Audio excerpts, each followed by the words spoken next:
आज मैं आप सभी को राग भैरव के विषय में बताना चाहता हूँ। राग भैरव भैरव थाट से उत्पन्न राग है। राग भैरव में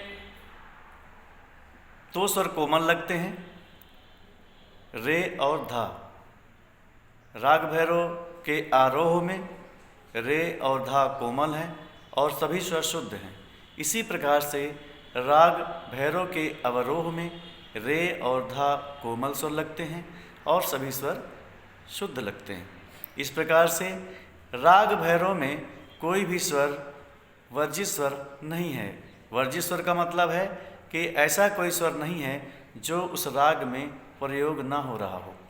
राग भैरव के आरोह और अवरोह में सातों स्वर प्रयोग किए जाते हैं, दो कोमल और सभी स्वर शुद्ध।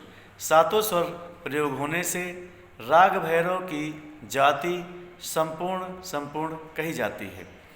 राग भैरव का वादी स्वर है धा, धैवत जिसे हम बोलते हैं। राग भैरव का समवादी स्वर है ऋषभ, जिसे हम रे बोलते हैं। राग भैरव का गायन समय है प्रातःकाल। राग भैरव को प्रातः समय गाया जाता है। राग भैरव का आरोह और अवरोह इस प्रकार से है। सबसे पहले मैं आपको आरोह गाकर बताऊंगा, उसके बाद अवरोह, उसके बाद पकड़। तो सबसे पहले आप राग भैरव का आरोह सुने। सा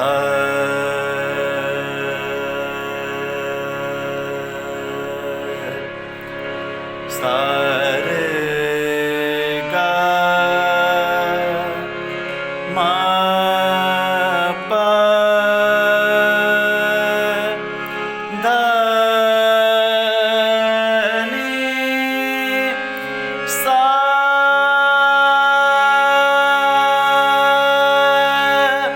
सा नी धा प मा गा रे सा।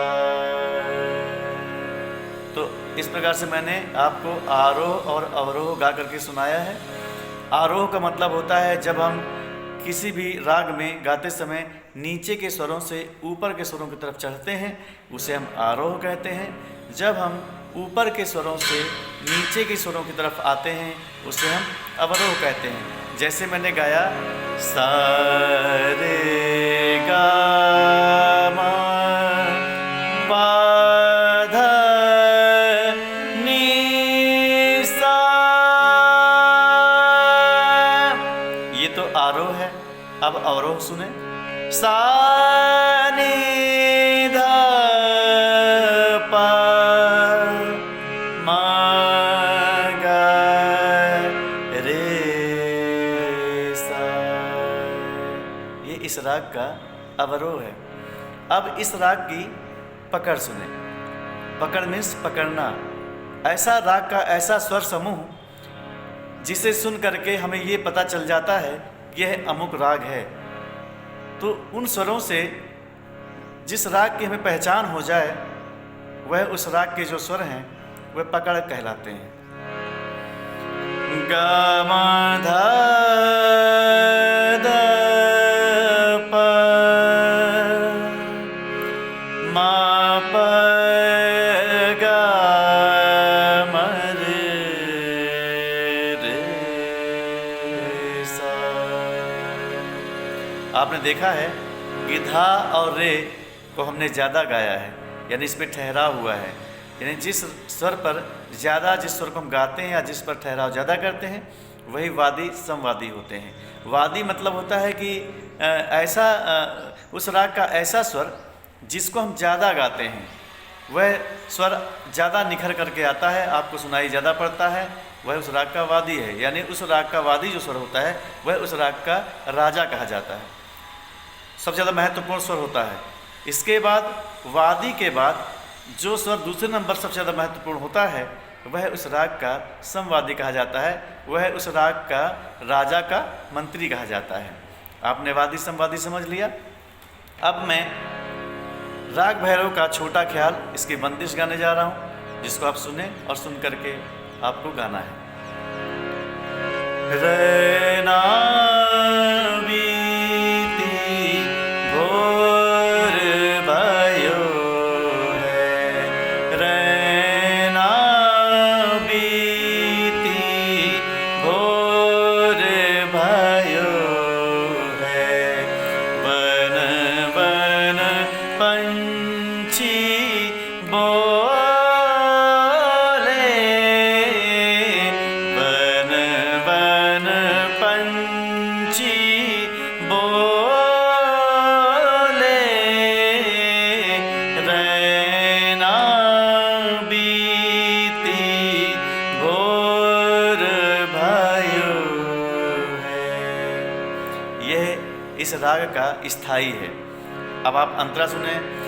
बीते कितने रैन दिवस सखी, बीते कितने रैन दिवस सखी, श्याम रंग पिया अजहु न आए, श्याम रंग पिया अजहु न आए। रह रह जियरा डोले, रह रह जियरा डोले, रैना बीती भोर भयो है, रैना बीती भोर भयो है। ये मैंने आपको राग भैरव का एक तो परिचय आपको बताया और उसकी मैंने आपको बंदिश गा करके सुनाई है। अच्छा लगे तो आप मेरे चैनल को सब्सक्राइब जरूर करिएगा। धन्यवाद।